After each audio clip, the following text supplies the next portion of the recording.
Hello, and welcome to my YouTube channel, Reading Little Blue Books Out Loud. Today we are doing part 2 of Little Blue Book number 392, titled The Nurnberg Stove, written by Ouida. And we'll get started here in a second. Alrighty, we left off midway on page 20, and we'll pick up there. For August, a salt baker's son and a little cow keeper, when he was anything, was a dreamer of dreams. And when he was upon the high Alps with his cattle, with the stillness and the sky around him, was quite certain that he would live for greater things than driving the herds up when the springtide came among the blue sea of gentians, or toiling down in the town with wood and with timber, as his father and grandfather did every day of their lives. He was a strong and healthy little fellow, fed on the free mountain air, and he was very happy, and loved his family devotedly, and was as active as a squirrel, and as playful as a hare. But he kept his thoughts to himself, and some of them went a very long way. For a little boy, who was only one among many, and to whom nobody had ever paid any attention, except to teach him his letters and tell him to fear God.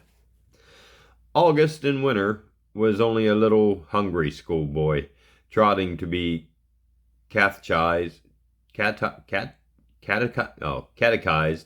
by the priest, or to bring the loaves from the bakehouse, or to carry his father's boots to the cobbler. And in summer he was only one of hundreds of cowboys who drove the poor half-blind, blinking, stumbling cattle, ringing their throat bells, out into the sweet intoxication of the sudden sunlight, and lived up with them in the heights among the alpine roses, with only the clouds and the snow summits near. But he was always thinking. For all that, and under his little sheepskin winter coat and his rough hempen summer shirt, his heart had as much courage in it as Hofer's had. Great Hofer, who is a household word in all the Innthal, and whom August always reverently remembered when he went to the city of Innsbruck, and ran out by the foaming water mill and under the wooden height of Berg Isle. August lay now in the warmth of the stove,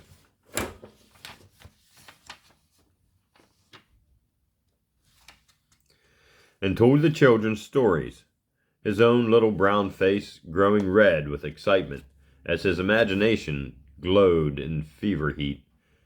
That human being on the panels, who was drawn there as a baby in a cradle, as a boy playing among flowers, as a lover sighing under a casement, as a soldier in the midst of strife, as a father with children round him, as a weary old blind man on crutches, and, lastly, as a ransomed soul raised up by angels, had always had the most intense interest for August, and he had made not one history for him, but 1,000. He seldom told them the same tale twice. He had never seen a storybook in his life. His primer and his mass book were all the volumes he had. But nature had given him fancy, and she is a good fairy that makes up for the want of very many things. Only, alas, her wings were so very soon broken, poor thing, and then she is of no use at all. "It is time for you all to go to bed, children," said Dorothea, looking up from her spinning. "Father is very late tonight. You must not sit up for him." "Oh, 5 minutes more, dear Dorothea," they pleaded, and little Rosie and golden Ermengarde climbed up into her lap. "Herr Vogel is so warm. The beds are never so warm as he. Cannot you tell us another tale, August?" "No," cried August, whose face had lost its light, now that his story had come to an end, and who sat serious with his hands clasped on his knees, gazing on the luminous arabesques of the stove. "It is only a week to Christmas," he said suddenly. "Grandmother's big cakes," chuckled little Christophe. who was 5 years old and thought Christmas meant a big cake and nothing else. "What will Santa Claus find for Gilda if she be good?" murmured Dorothea over the child's sunny head. For, however hard poverty might pinch, it could never pinch so tightly that Dorothea would not find some wooden toy and some rosy apples to put in her little sister's socks. "Father Max had promised me a big goose because I saved the calf's life in June," said August. "It was the 20th time he had told them so that month. He was so proud of it. And Aunt Milia will be sure to send us wine and honey and a barrel of flour." "She always does," said Albert. Their Aunt Milia had a chalet and a little farm over on the green slopes toward Dorf's Amps. "I shall go up into the woods and get Hirschvogel." "Hirschvogel's crown," said August.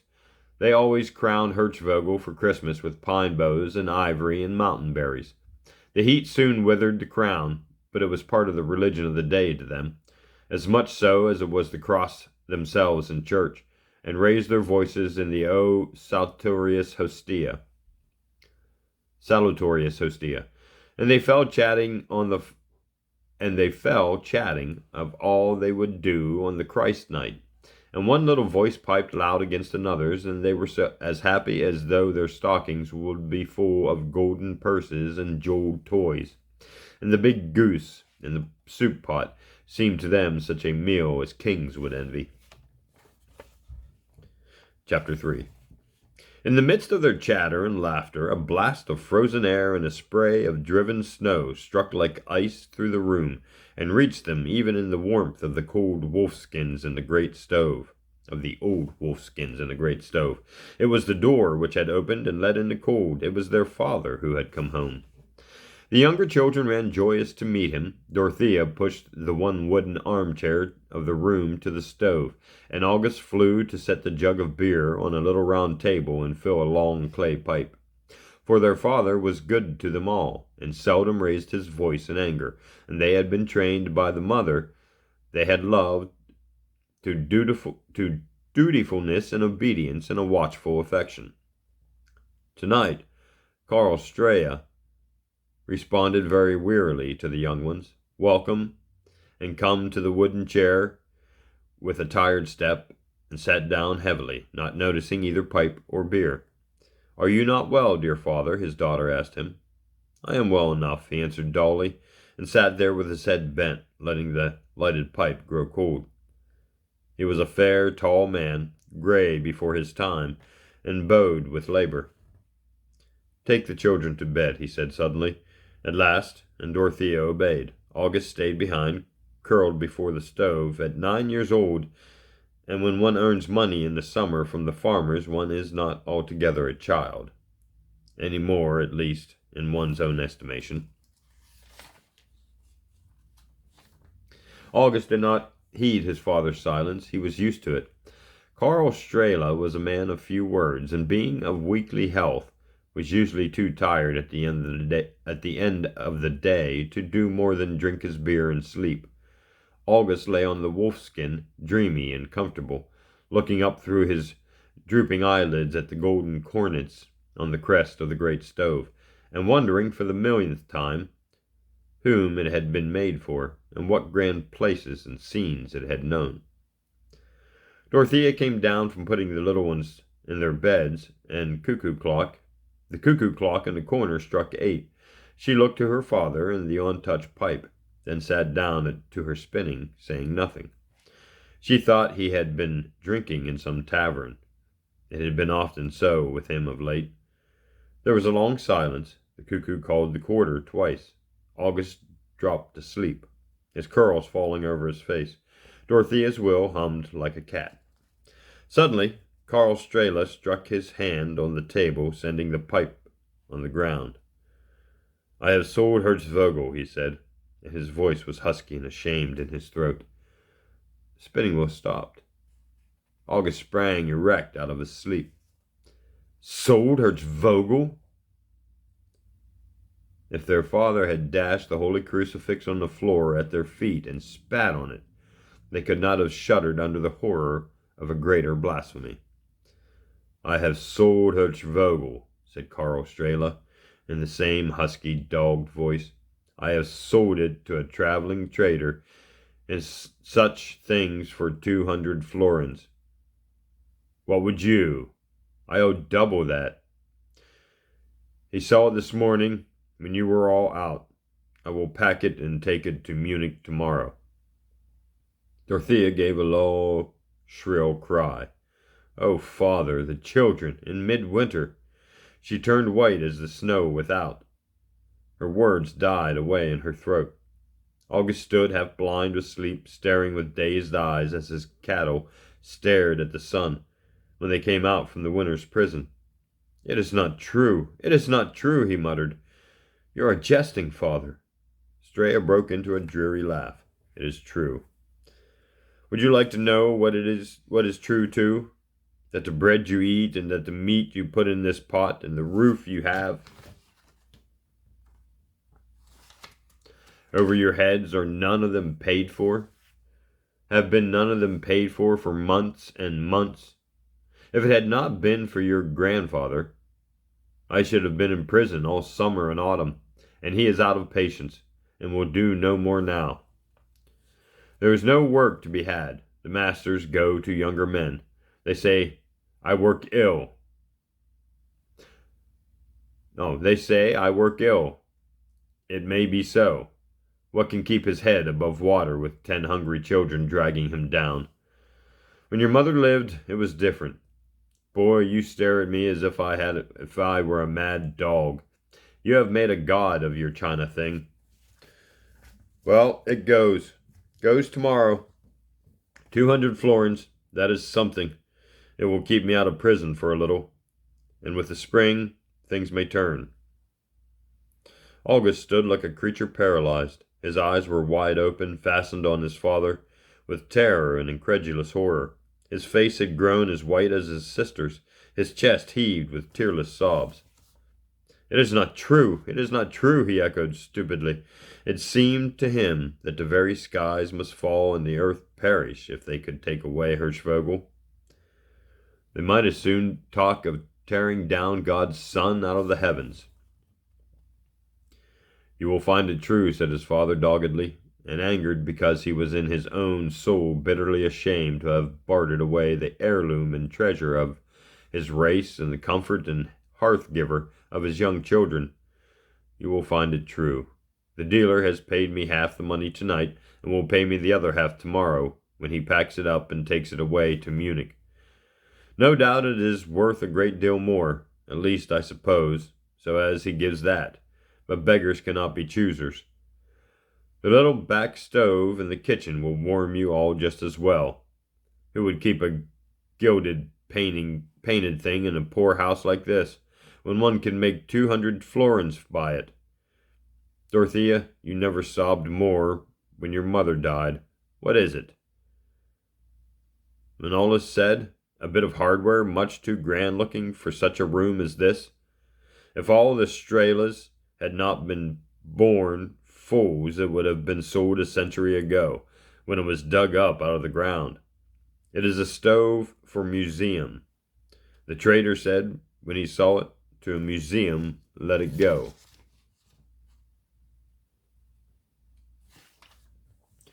August gave a shrill shriek like a hare when it is caught for its death, and threw himself on his knees at his father's feet. Oh, father, father, he cried convulsively, his hands closing on Straya's knees, and his uplifted face blanched and distorted with terror. Oh, father, dear father, you cannot mean what you say. Send it away, our life, our sun, our joy, our comfort? We shall all die in the dark and the cold. Sell me, rather. Sell me to any trade or any pain you like. I will not mind. But Hertzvogel? It is like selling the very cross off the altar. You must be in jest.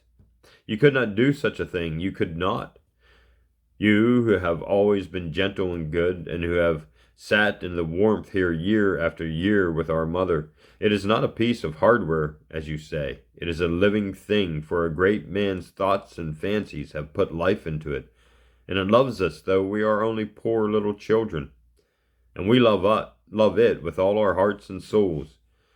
And up in heaven I am sure the dead Hertzvogel knows. Oh, listen, I will go and try and get work tomorrow. I will ask them to let me cut ice or make the paths through the snow. There must be something I can do. And I will beg the people who owe money to wait. They are all neighbors. They will be patient. But sell Hertzvogel? Oh, never, never, never. Give the florins back to the vile man. Tell him it would be like selling the shroud out of the mother's coffin, or the golden curls of Ermengilda's head. Oh, father, dear father, do hear me, for pity's sake. Strela was moved by the boy's anguish. He loved his children, though he was often weary of them, and their pain was pain to him. But besides emotion, and stronger than emotion, than the anger that August rose in him, he hated and despised himself for the barter of the heirloom of his race, and every word of the child stung him with a stinging sense of shame, and he spoke in his wrath rather than in his sorrow. "You are a little fool," he said harshly, as they had never heard him speak. "You rave like a play actor. Get up and go to bed. The stove is sold. There is no more to be said. Children like you have nothing to do with such matters. The stove is sold and goes to Munich tomorrow. What is it to you? Be thankful. I can get bread for you. Get on your legs, I say, and go to bed." Strela took up the jug of ale as he paused, and drained it slowly as a man who had no cares. August sprang to his feet and threw his hair back off his face. The blood rushed into his cheeks, making them scarlet. His great soft eyes flamed alight with furious passion. "You dare not," he cried aloud. "You dare not sell it, I say. It is not yours alone, it is ours." Strela flung the empty jug on the bricks with a force that shivered it to its atoms, and raising to his feet, struck his son a blow that felled him to the floor. It was the first time in all his life that he had ever raised his hand against any one of his children. Then he took the oil lamp that stood at his elbow and stumbled off to his own chamber with a cloud before his eyes. "What has happened?" said August, and a little while later, as he opened his eyes and saw Dorothea weeping above him on the wolfskin before the stove. He had been struck backward, and his head had fallen on the hard bricks, where the wolfskin did not touch. He sat up for a moment with his face bent upon his hands. "I remember now," he said, very low under his breath. Dorothea showered kisses on him while her tears fell like rain. "But oh dear, how could you speak so to father?" she murmured. "It was very wrong." "No, I was right," said August, and his little mouth, that hitherto had only curled in laughter, curved downward with a fixed and bitter seriousness. "How dare he? How dare he?" he muttered, with his head sunk in his hands. "It is not his alone. It belongs to us all. It is as much yours and mine as it is his." Dorothea could only sob in answer. She was too frightened to speak. The authority of their parents in the house had never, in her remembrance, been questioned. "Are you hurt by the fall, dear August?" she murmured at length, for he looked at her so pale and strange. "Yes. No. I do not know. What does it matter?"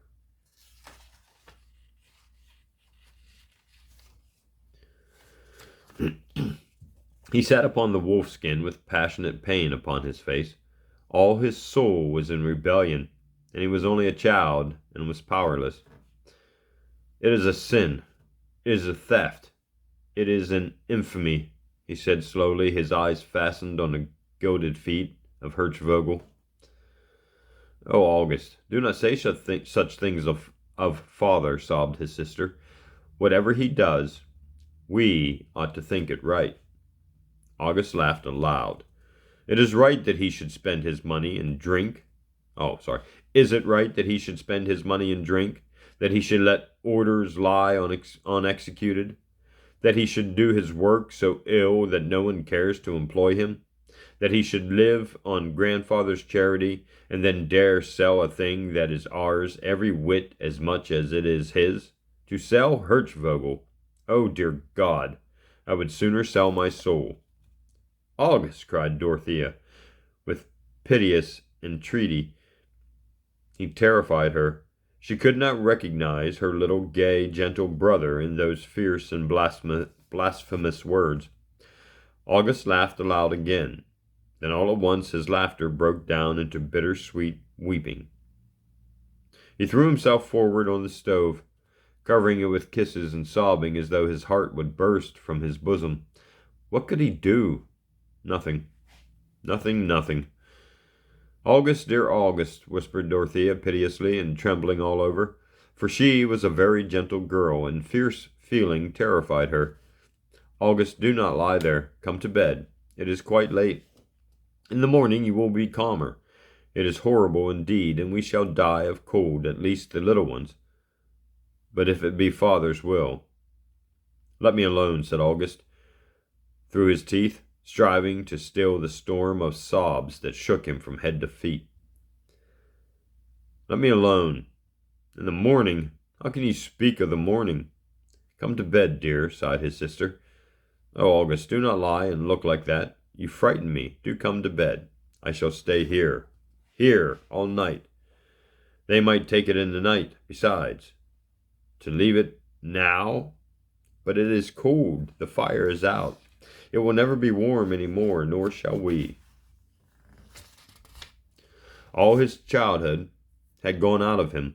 All his gleeful, careless, sunny temper had gone with it. He spoke sullenly and wearily, choking down the great sobs in his chest.